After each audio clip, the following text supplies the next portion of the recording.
Have you ever thought about owning, like, as a concept? Like, what does it mean to own something? It may seem painfully clear. If you buy something, you own it. If I buy a laptop, I then own that laptop. If I buy a car, I own that car. Simple, right? But this doesn't apply in certain instances. If I take out a loan to buy an income property, then charge someone rent to live there, the renters are actually the ones paying for the property. It's their money paying off the loan and reimbursing the down payment. So why don't the renters own the home? That's different, you say? But why? Because it's a house? Because different rules apply to income properties? But why? Who said that's the way things should work? Who made up those rules? And make no mistake, someone made up those rules.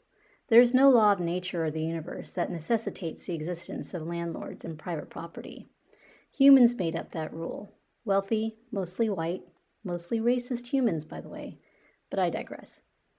Under capitalism, the rules that regulate ownership, that determine who owns what, when, and how, were created by the ruling class, i.e., the uber wealthy.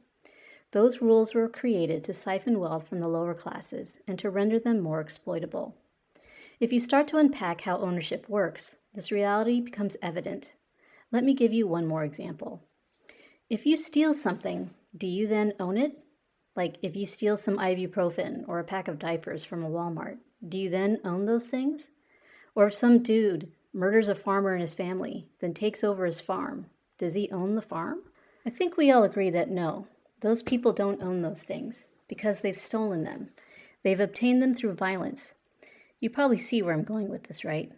The wealthiest American families, those that own acres and acres of property, farms, factories, obtain that land through theft.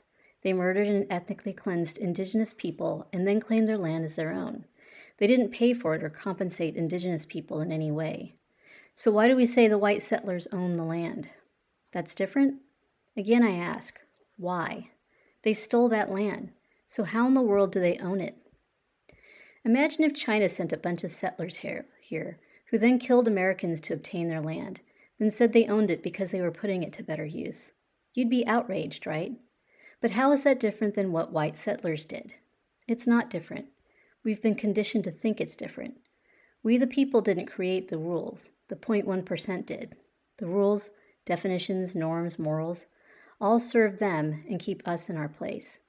We'll never get a fair shake under the system of laws and regulations. We'll only experience true justice and equity when we control the system and make the rules. For that, we'll need to control the means of production. We'll need socialism.